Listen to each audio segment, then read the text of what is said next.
fellow Skyliner owners. Of course, mine is Franklin Mint. Oh, yours So- is Franklin Mint. Okay. So I have a 57 where the back wheels fell off. So I could ask you later about how to glue them back on, but you don't have to worry about that You don't have to problem. worry too much about the mechanical problems with the roof, right? You just sort of lift it up and it's ready. Yeah. And if it's parked somewhere I don't like, I can just pick it up and move it. So it's not that's a little more difficult than what you guys said, Dale. Yeah, I thought Franklin Mint would be easy maintenance till you knock the rear wheels off. Surprised me one day, all of a sudden I went, what the heck?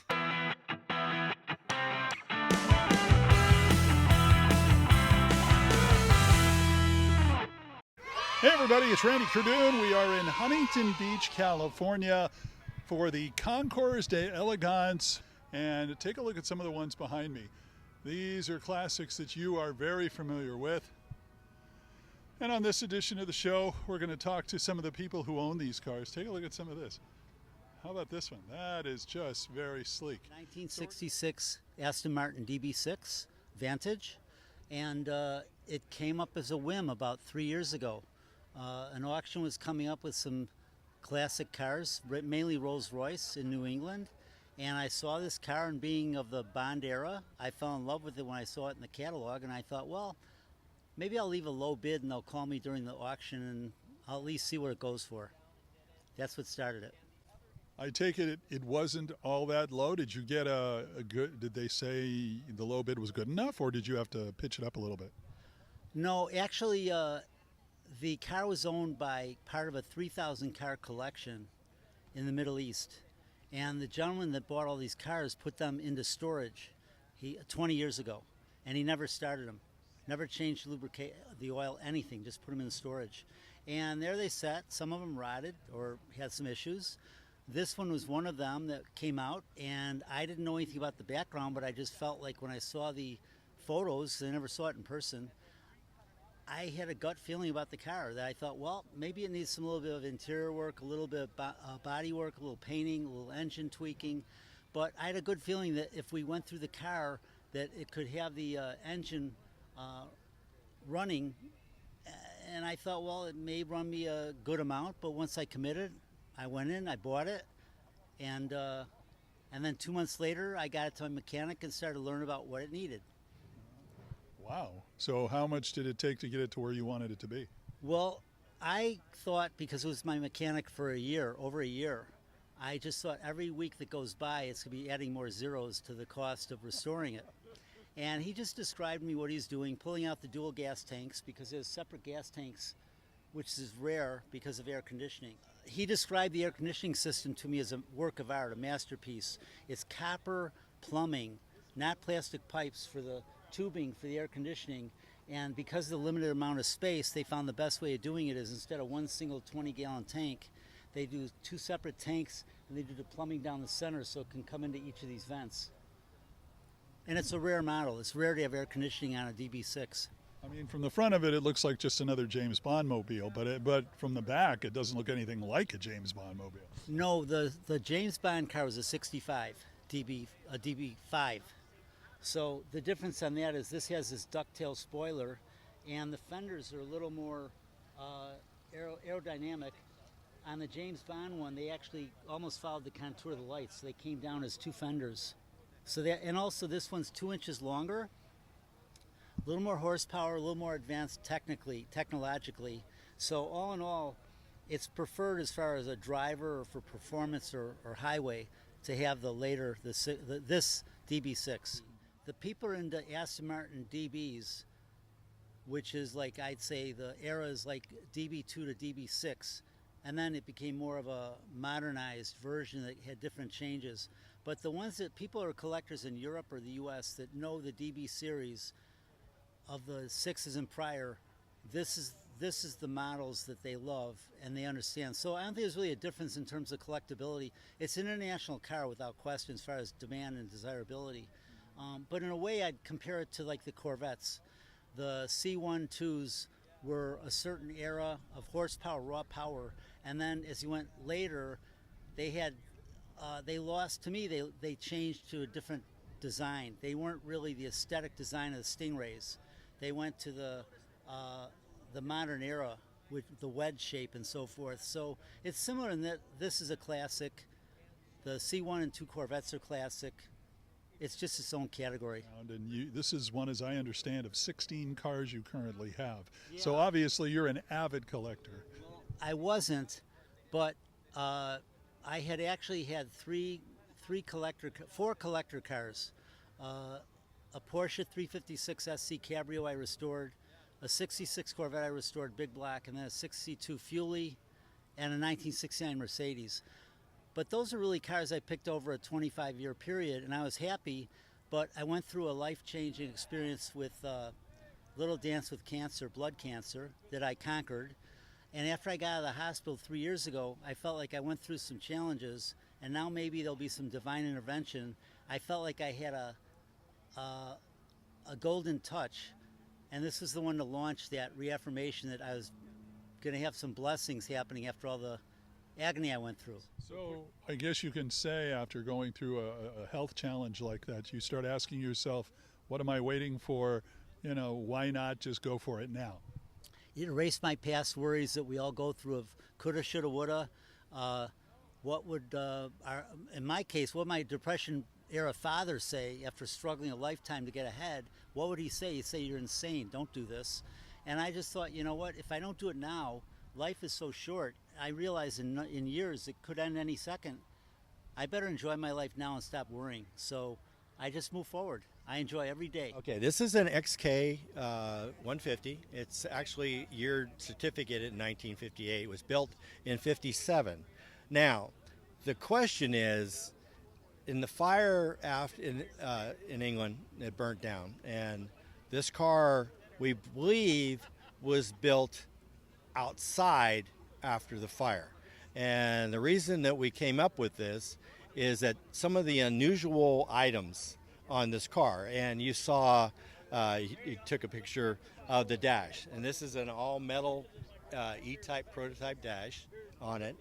Also, the back end, we know this is an early model. So I think it was model 93, I think, off the line. But we know that when the factory opened up, the new one, they changed the 150.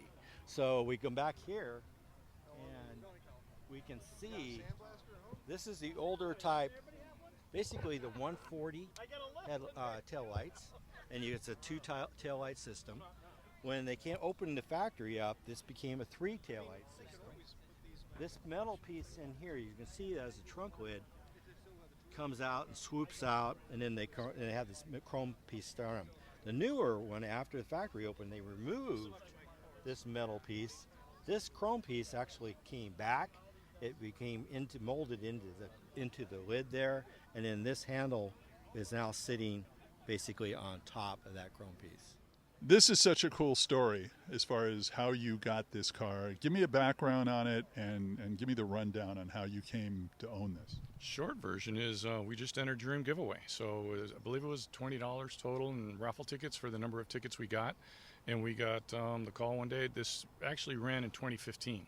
And then the announcement was 2016. So you get a call, and I like the way that they kind of played with you a little bit. Looked through some of the entries, and we noticed that we had an issue with yours, so I had to give you a call back.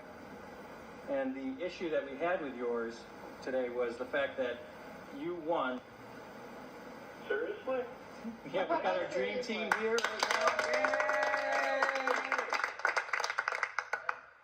We just wanted to call up and tell you that you won. Wow. I'm not going to believe this. So they tell me to go to the website, they tell me where to go, and then it has my name listed under the car that I was the winner of the 2015 year sweepstakes. And it was so popular, they did, I believe, 2 more. So they went and did it twice more, because it not only went to the charities that Dream Giveaway does, but they also did it with the Burt Reynolds Film and Theater Institute. So there was a little bit more on why he was involved. But the nice thing that was cool about this story is he was still around, did a congratulatory video, and you know, a lot of the stuff came with it. The signed hat, this car was at his house, he sat in it. He signed a logbook, he signed the Blu-ray DVD version of the movie, and the hood and the dash. And it's a cool story. So what I like to tell people, and why I like to share it, I was a little pain in the butt at the car shows, always going up to people asking questions and just, you know, never bothering him, more to the point. So I got to pay it forward. You know, I got to share it. And the stories that I get people telling me coming up all the time, she hears it. My dad had one. My uncle dad had one. You know, my aunt used to haul around a horse trailer with this, and you know, with her friend. And it's, these stories that you just get are just it makes it interesting, makes it fun. So. We get stopped at stoplights. Yeah. And she, well, you know, even though she teases me about entering this, going for it, this was the year she graduated high school, so I get the we're never selling a car story. So. Yeah, well, you said people are asking you or giving you grief about it or whatever. What are they talking about it? Sometimes we get the stories, we get the questions of, was this Bert's car? Did he own this? No, no, they found it, they fixed it up, they cleaned it up, and then he got involved with it by signing it. But it is the one that was the most popular, and I think this was the highest year sales that they had when they did it. So it's, you know. It's actually the car from the second movie, but the first movie is what made the car popular. Right. Is it surreal? Is that a good word to say? As though the whole experience of owning not just a car that looks like Smokey and the Bandit, but it's the car that Bert was involved with and that kind of stuff. When I entered all these, this is the one that my family called me up and teased me about and said, you won the right car. Because I remember how much that movie had an impact on me. I was 16 years old at the time. You know, I just had my license a couple of weeks when I got to drive myself to the theater to actually watch the movie. And, you know, anybody that watches that at that time of your life, it has a long-term effect on you. You know, and even today, you know, my nieces and nephews, when they finally figured out what the car was about and they watched the movie, they're like, wow, that's a great movie. It was a great story, and that's why it's endured. So tell us the truth, does he, when you're in there with him, have a tendency to want to like overtake tractor trailer rigs and do circles around them on the freeway or anything, or drive into the center median? No, because when you really get down to it, it's a 45-year-old car, and you need to be nice. What? What? I mean, once in a while he'll. Yeah, I'll slide it around the corner, and then coming here to get here on time, I was going like 80 or 90. I shouldn't say that on the California highways, but yeah. Okay, so while you're doing that, do you have the music? Do you have Jerry Reed on the radio, or music going eastbound and down, or what? Well, the two car shows that we do with our Pontiac club, the guy who's our DJ, he plays Eastbound and Down at our shows. That's in his playlist. That's typical. That's normal. The real thing is, do you have it piped into your speakers? It's on our Spotify, but it's. But what we do, she has it on the Spotify. But what we do after we do a car show or something like that, it's not uncommon for us to go home within a day or two and throw the DVD movie on and watch the whole thing. So then you get all the music right there, all the music that Jerry Reed did. So we can't go down the street without somebody pulling up next to us, taking a picture, or asking about it, or. We had one guy in the that gets PCH. a little nerve-wracking when they're trying to take a picture while they're driving. That makes me nervous. Oh, they're taking a picture while he's driving. Yeah, okay. yeah. Yeah, I could see where that might be a slight sweat inducer. Okay.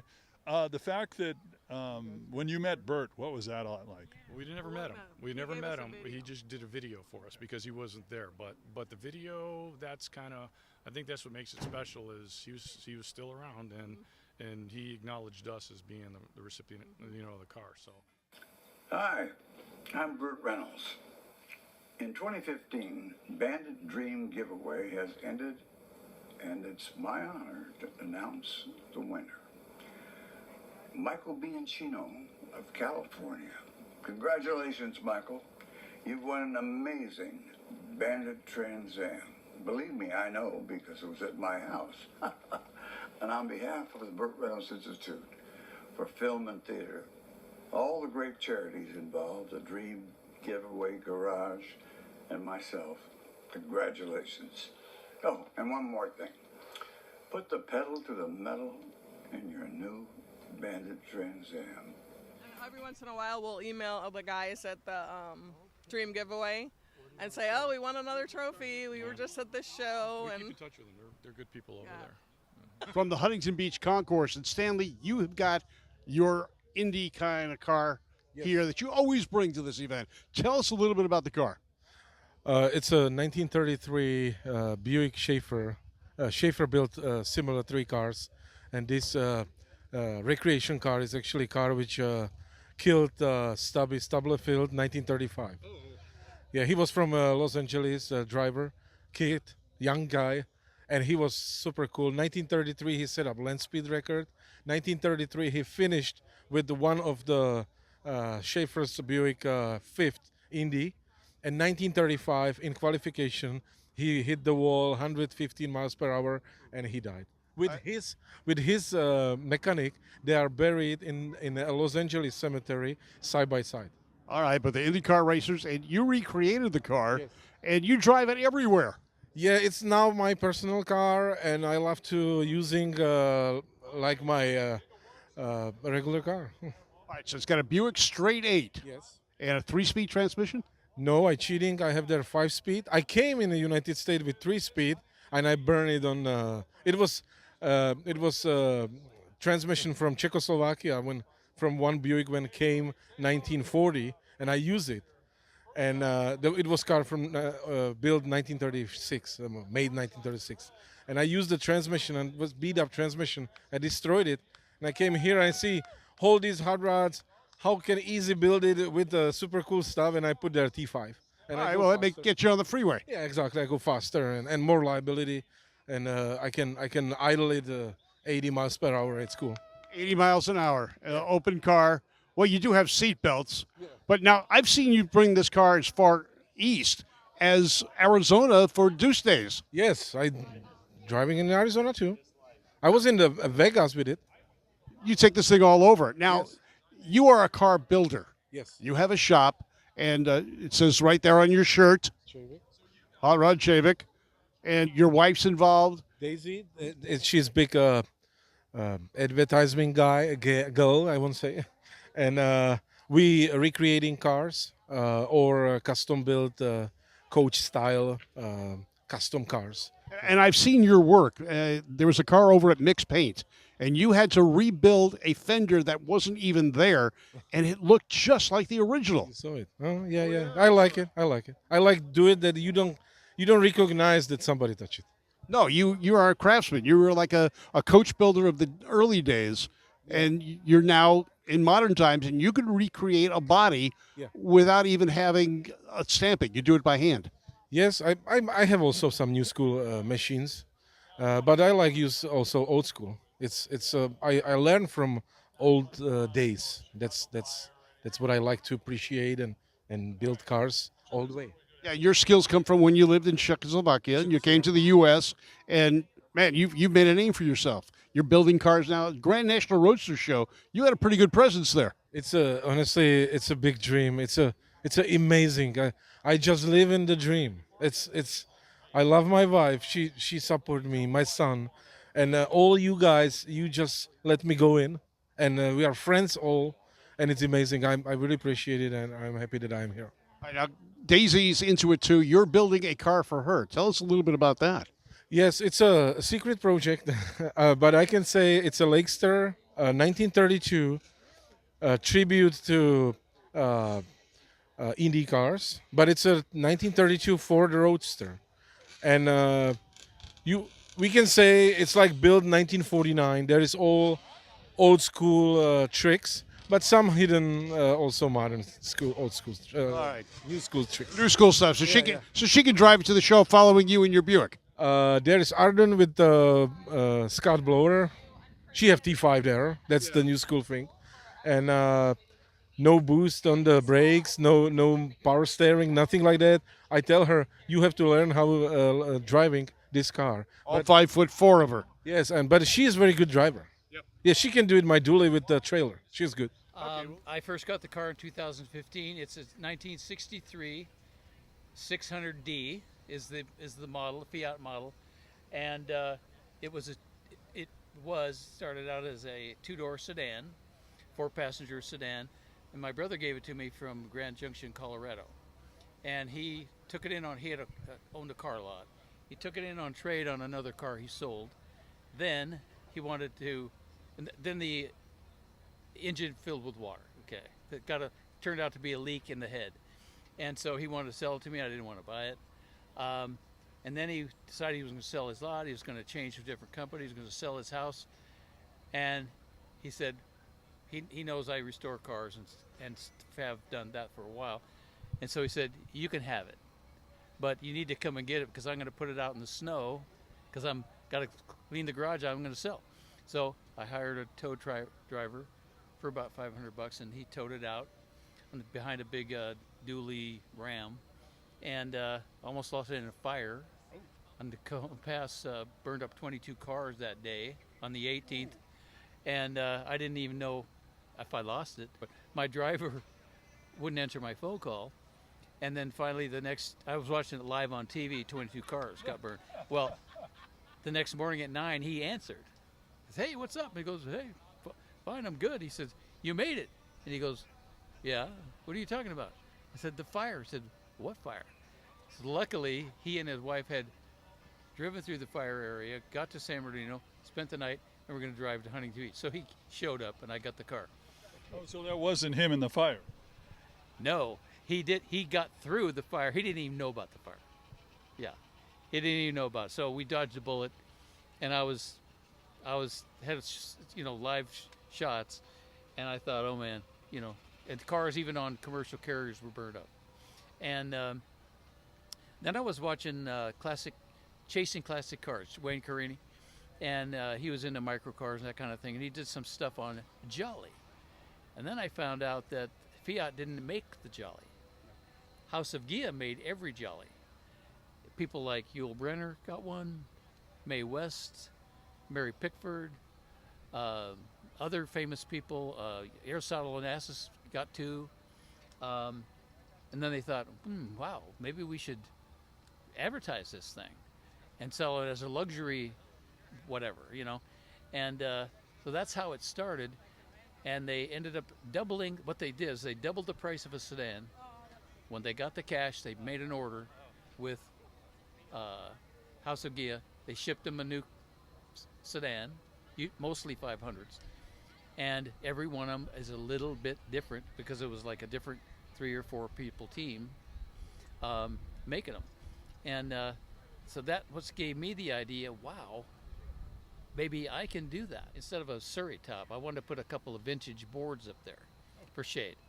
And then I went on vacation with my wife Joanne and my grandson, and we were on Vancouver Island, and we took a tour bus, and it turned out to be a restored Woody bus. That totally inspired me.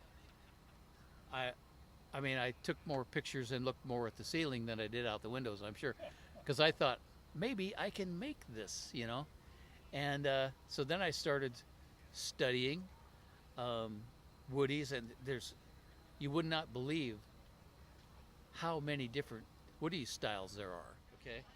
And most fun thing about this car you really get a kick out of? The uniqueness of it. It's because people have never seen one or they don't know anything about it. It makes it like, it's fun to have a hot rod because they're mean sounding, they're sinister paint, they're cool, they've got all that hot rod mystique stuff. But this is not that. I mean, it doesn't handle great. It doesn't have a powerful engine. It's just a fun car. And people love it because it looks like fun, and it is. I call it my mood machine, because if I just want to be in a good mood, I just go drive out to In-N-Out or something, It's just happy, and everybody's, wow, what is that? It's fun. Okay.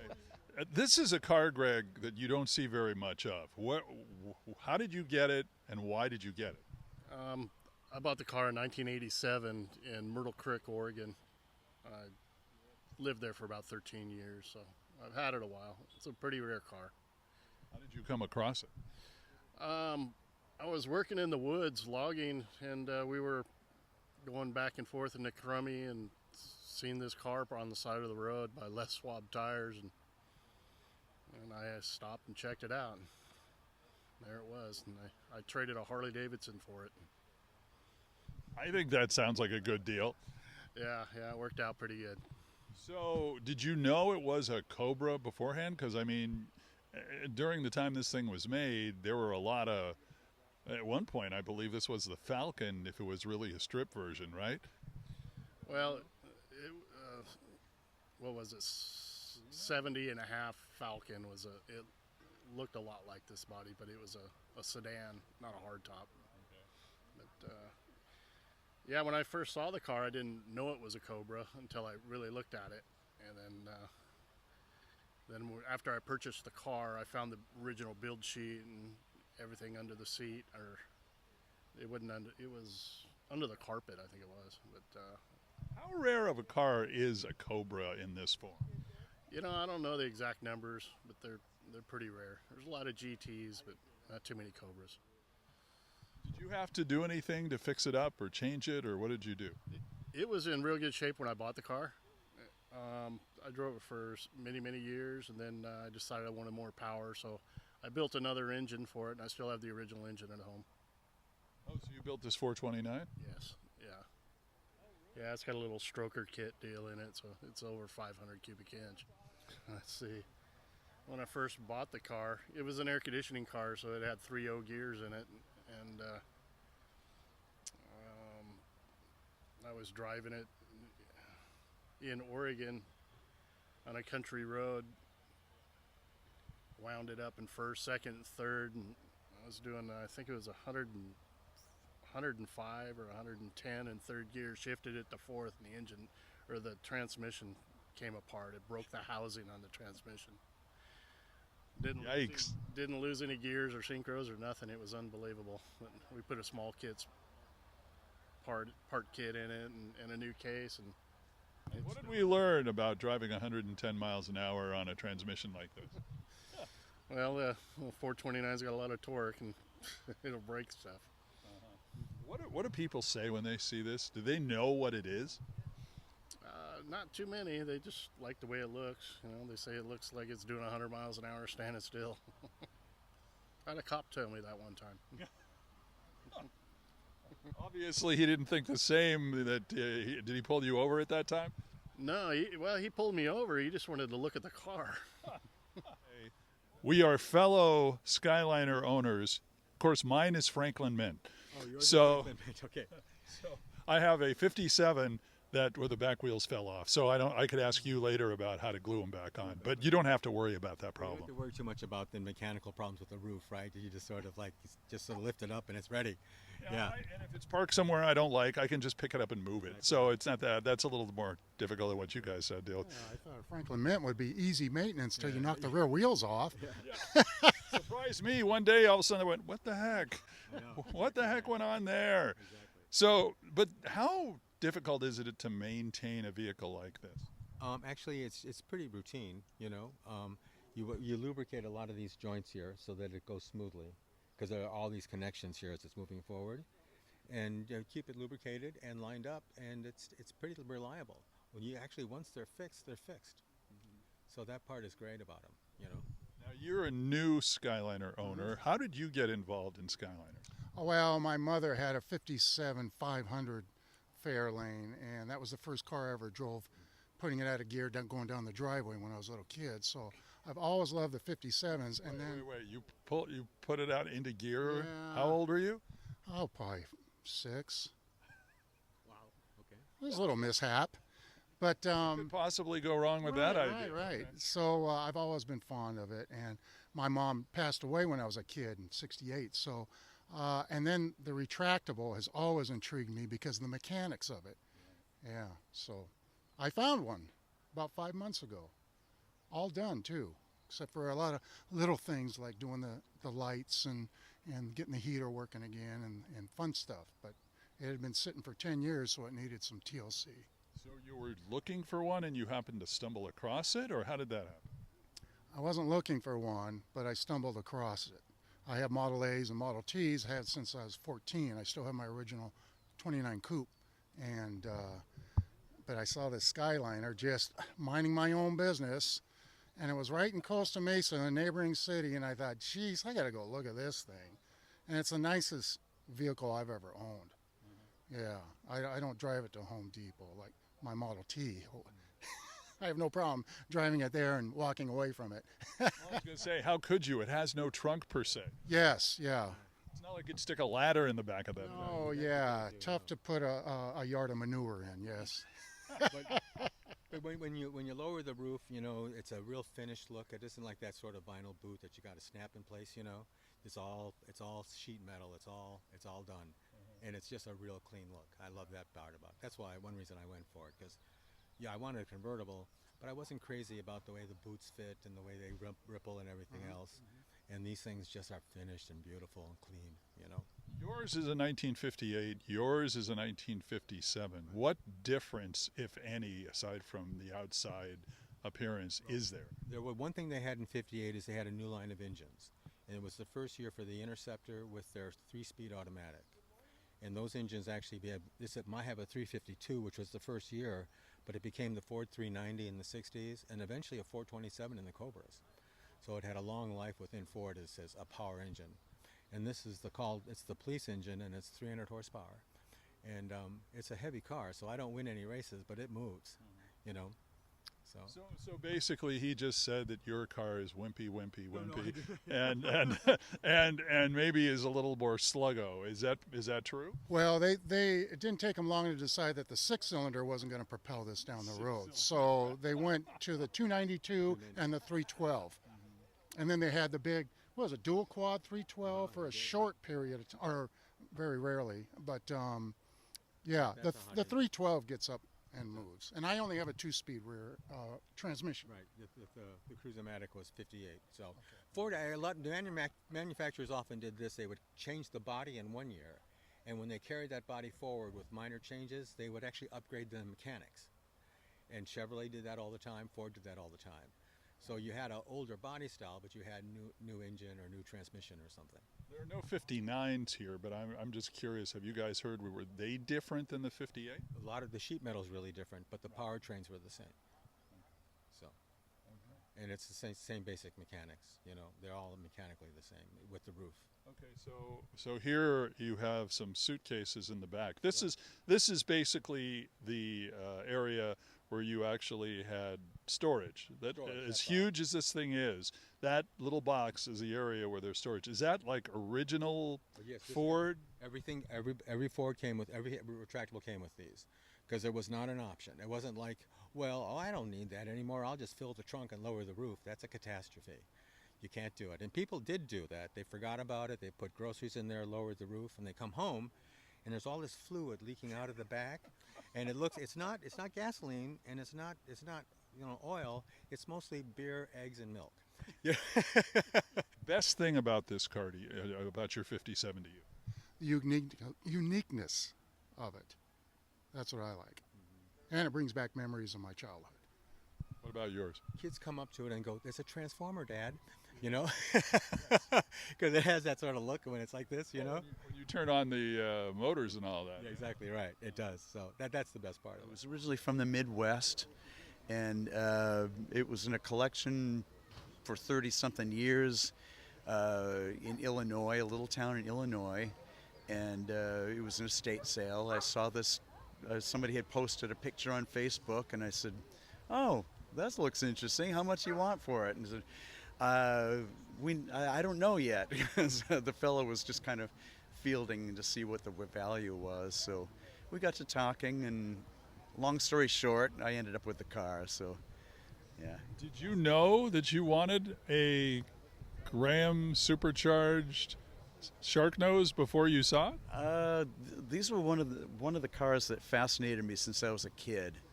And I never thought I'd own one. I've never seen one in person, really. And then this one showed up, so I thought, I'm going to give this a try. This might be my one chance to, if it's not too expensive. And so I got a reasonable price, but the car had not been run for maybe 15, 20 years. So it was kind of a crapshoot, thinking this could be needing everything under the hood. It might not need that much, and I was lucky. It didn't. The engine's fine, transmission's fine. A lot of stuff was good with it, so I lucked out. But of course, the radiator, the fuel tank, the carburetor, the gas lines, the electrical system had to be totally sorted out. What does it take to fix something like that? Depends who you take it to. Yeah, 'cause I had a local shop that's walking distance from my home. I said, "You up for doing this car?" And I said, "Sure, I love this thing." And so he got right to it, and it was on the road within a couple months. So, All right, so that's good. Now, the thing that's unique about this is a lot of people don't even know Graham was a separate manufacturer or company. Right. And especially the supercharged car back in the 30s. Yeah. Graham, the Graham brothers, I believe, built trucks for Henry Ford. And then they branched out and did their own thing. And they bought a company called the Page Motor Car Company, which had been in existence for 20-something years and was fairly well known. And they took it over, hence Graham Page. And by about like 28, I think they came out with their own car, which was very successful. 28, 29, they sold quite a few, and then the Depression hit. And they never really quite recovered. They brought out a car called the Blue Streak, which really put Graham back on the map. But again, it was a mid-priced car. People were struggling. They didn't sell a lot, even though the design was terrific. By 38, they said, let's bring out another really kind of innovative design. So they had a gentleman, industrial designer named Amos Northup, design a car for them. Unfortunately, he met an untimely demise because he slipped on some ice, hit his head. He was never able to see the car to fruition, so the company took over the design and put it to a four-door sedan and a two-door sedan. And they How rare is the two-door sedan that you have here? I think there are maybe 30. I'm sorry. There were 15 of them of this year left. Wow. So they built them for only $39.40, and 15 maybe for both years. I'm not sure. Yeah, then everything came to a halt in 42. Yeah, the company was pretty much done by 41. They since this one was kind of a sales failure and didn't do the company any favors, they bought the Cord body design, the design, the dies for the sedan, and put it on the same chassis and labeled it the Graham Hollywood. And another company partnered up with them, Hupmobile, which had been in business for 40-something years, did the same thing. They shared the body design, stampings and everything. And wasn't the difference between the two is one used more chrome in the front and the other one didn't, and that's one of the major things you could tell. I mean, certainly there were other differences, but that's one thing that runs into my mind when I think about the two. That's right. The front grille in the Graham was a chrome surround thing, and the Hupmobile was painted. So you can tell instantly that way, That's got to be the first time I've ever heard of any company splitting the same design at about the same time. It's like if Chrysler and Ford or Chrysler and Chevy decided to grab a Mustang and just do some grill changes. Right. Yeah. Yeah. And the two companies were not together like as General Motors or anything like that. They were two very separate car companies. And you're right, for them to share the same body dies was unheard of. That's definitely a disaster, because why would you buy one when you can buy the other one? They look the same, and which one's cheaper? Right. I just made a mistake with that. There was another kind of unusual company pairing like that, Franklin and Rio. Rio was selling some of their body stampings. Right, and Franklin was kind of a down and out. They bought the body stampings from Rio to make their Olympic, the Franklin Olympics. So people were just kind of like scrambling to make things work by that time, You've had the car since earlier this year. What's the greatest thing about it so far? Is it the front end design? Is it the way it rides? What do you think? Yes. It's a very competent car. It's very well put together, very well thought out. It's amazing because I think they kind of rushed these into production, but I think the company had enough experience that they really made it right. I mean, it's got a lot of really well thought out features in it that it's very solidly built. With the supercharger, how much horsepower does it actually have? I mean, that back in those days, 90 horsepower was a lot. Yeah. With the supercharger, where's it at? I think it boosts it to 120. I might be wrong on that, 116, 120. without the supercharger. You could get these without the supercharger, and I think in '95. It's a '68 GTO. Reason I got it, well, I've got two other GTOs, and my wife always said that if I got a third one, it had to be a convertible.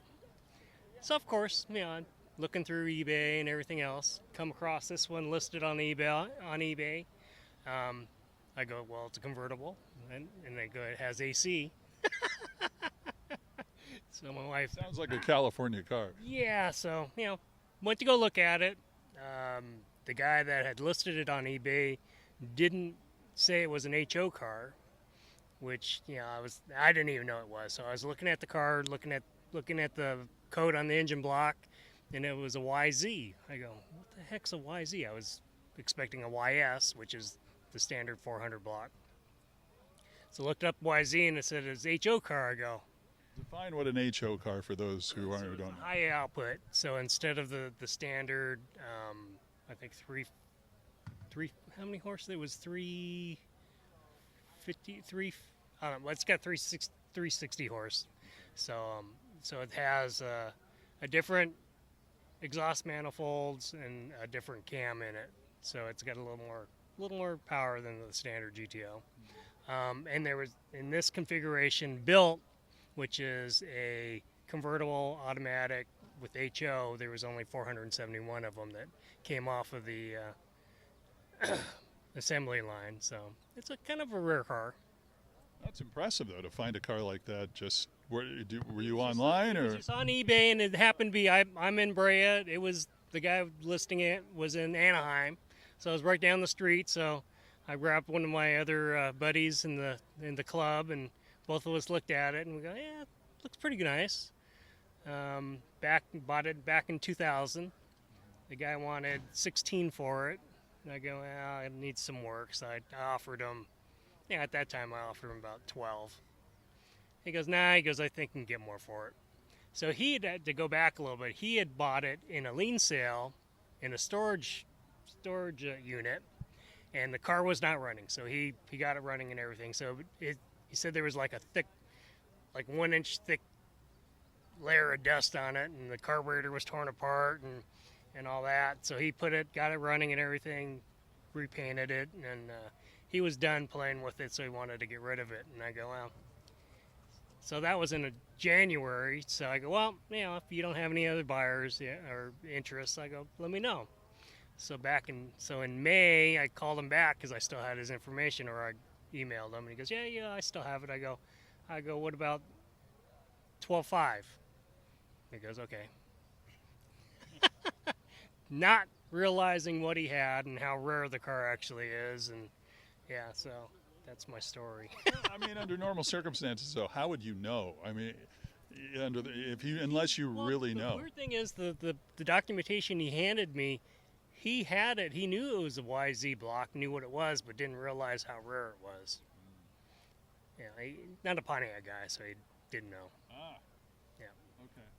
So being a Pontiac guy, there is something to that. Yeah. As we all know, of course. Yeah. Okay. Tell me a little bit about it. Give me a really cool car story. My wife, who said that I could buy the third car, I was taking my 67 and she was driving the 68, and we're going down the freeway, and she hit the brakes too hard and it actually locked up. And she goes, nope, I'm not driving it anymore.